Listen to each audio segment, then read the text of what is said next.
Assalamualaikum warahmatullahi wabarakatuh. Halo rekan-rekan sekalian, kita telah belajar bagaimana mengembangkan sebuah model machine learning. Untuk mengetahui model yang kita buat itu baik atau tidak, maka kita perlu mengevaluasi model. Nah, bagaimana cara mengevaluasi model? Baik, kita akan diskusikan pada pertemuan kali ini. Sebelumnya, kita mengetahui ini siklus dalam pengembangan sebuah model machine learning ya. Jadi ketika kita sudah menata data, kita mengumpulkan data, kemudian kita membuat fitur. Nah, kemudian bisa jadi nanti ketika kita mendapatkan data, kita mendapatkan fiturnya, menyiapkan fiturnya, maka kemudian kita mengembangkan model. Setelah mengembangkan model, maka kita kemudian menguji model. Nah, sebelumnya kita sudah tahu ya, kita sudah menggunakan satu model yang disebut dengan akurasi. Ini yang telah kita gunakan. Kemudian ini menjadi ukuran kita untuk melakukan perbaikan ya. Sebelumnya kita melakukan perbaikan dalam struktur model ya, ketika kita menghadapi kasus ya, ada bias tinggi dan juga varian yang tinggi ya. Kalau bias tinggi, kita berusaha untuk menambah struktur model, kemudian memperlama proses pembelajaran ya. Kalau varian tinggi, kita mencoba memperbanyak data. Kemudian kita juga mencoba untuk mengoptimize parameter-parameter dalam model, yaitu melakukan regularisasi. Tapi semuanya kemarin kita menggunakan satu ukuran evaluasi, satu metrik yang disebut dengan akurasi. Nah, kita coba lebih detail dengan akurasi ini ya. Jadi akurasi ini adalah jumlah prediksi yang benar ya, yang benar saja dibagi dengan total jumlah prediksi ya. Ini suatu akurasi. Misalkan kita punya jumlah prediksinya 10, ternyata diprediksi benarnya 8. Maka 8 dibagi 10 atau 0,8 kalau dikalikan persen, maka ini disebut dengan akurasi. Ya, jumlah prediksi benar, ini yang benarnya 8, salahnya 2, dibagi dengan total prediksi yang ada. Ini disebut dengan akurasi. Dan ini sudah kita gunakan untuk mengevaluasi model, untuk melakukan regularisasi ya, pada video-video sebelumnya. Tapi ada satu hal yang perlu kita ketahui yang disebut dengan akurasi nol akurasi atau akurasi nol ya. Jadi akurasi nol ini apa? Akurasi nol ini kalau kita lihat di sini maka dia adalah akurasi yang dapat dicapai dengan memprediksi kelas yang paling sering muncul. Kita tidak usah menjalankan algoritma, melihat aja yang paling sering muncul itu apa di dalam eh, target, maka kita sudah tahu nol akurasinya berapa. Tanpa perlu kita menjalankan algoritma. Ya. Sebagai contoh ini. Ini ada 10 target yang diprediksi ya. 1, 0, 0, 0, 1, 0. Maka kita lihat yang paling sering muncul di sini apa? Angka 0. Ada berapa angka 0 di sini? Angka 0 ada 8. Artinya berarti akurasi nolnya adalah 80%. Ya, ini 80%. Jadi apa masalah daripada akurasi nol ini? Jadi kalau kita lihat data kita sebenarnya tidak balance ya, tidak seimbang ya. Nah, tidak seimbang antara target 1 dengan target 0. Sehingga kalau kita berikan target angka 0, maka kita akan selalu mendapatkan akurasi yang bagus ya. Akurasi yang bagus dengan akurasi ini. Karena datanya tidak seimbang. Nah, nanti kalau ada data 1 bagaimana? Ya, karena datanya satunya kurang untuk dilatih. Ya, jadi ini nanti menjadi masalah bagi kita, data yang tidak seimbang ini.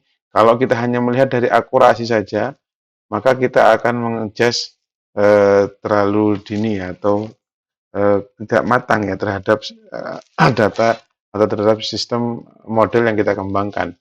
Karena kebanyakan satu paling sering munculnya ini kebetulan di sini adalah angka 0, maka kebanyakan mari kita katakan akurasinya 80% ya.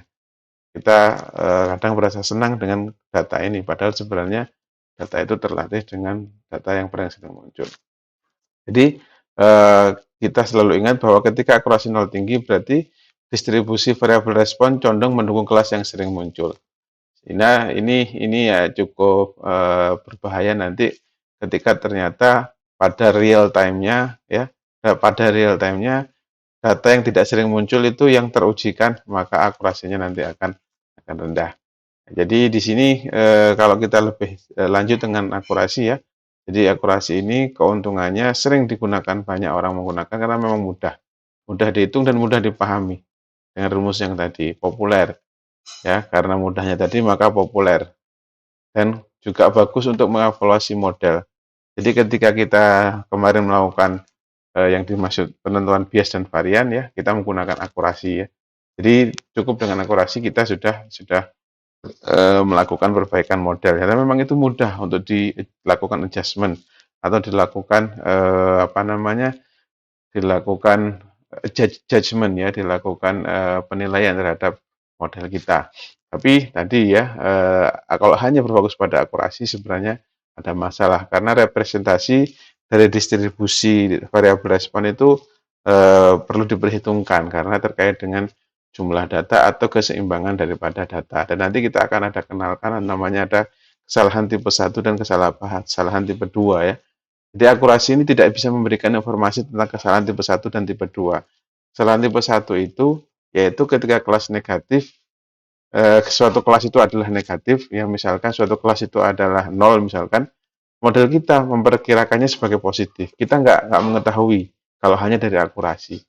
Jadi suatu model kita itu 0, tapi ternyata suatu aslinya itu 0, aslinya negatif misalkan, tetapi kita tidak tahu ternyata model kita memperkirakannya sebagai positif. Kita tahu gagal sama berhasil sama tidak berhasil prediksi.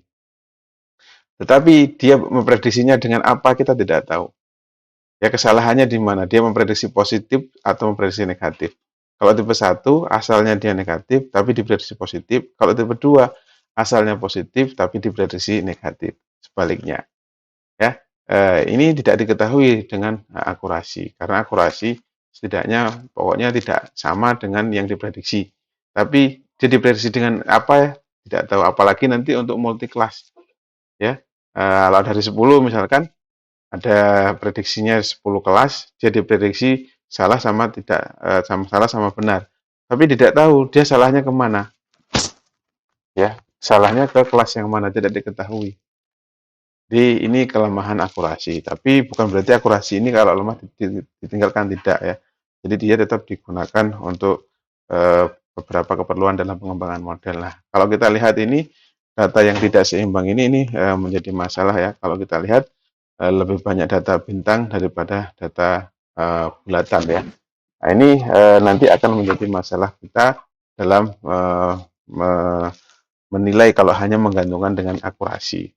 Nah, ketika kita mengetahui data yang tidak seimbang itu, maka kita bisa melakukan beberapa cara ya, yaitu di antara caranya adalah dengan kita melakukan pengambilan sampel.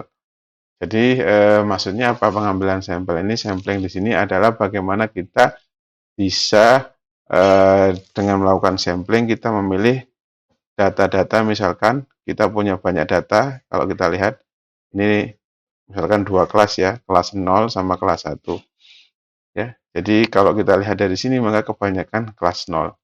Maka di sini lebih sedikit kelas 1. Maka kita bisa menggunakan sampling dari yang ada di kelas ini ya. Kita ambil, kemudian juga kita ambil dari sini, tapi datanya kita buat sama ya.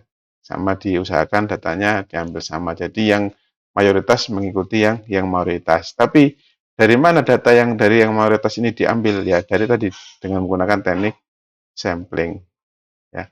Ya diambil. Itu caranya di antara caranya. Cara yang lain ya yang sedikit dibanyakin ya, yang sedikit kalau memang kita ingin banyak data yang tadinya segini ya dicari data yang lebih banyak. Tapi jika susah di antara caranya tadi ya, di antara caranya yang yang banyak diusahakan untuk mengikuti yang sedikit sehingga jumlahnya seimbang, tapi pengambilannya dengan menggunakan teknik sampling.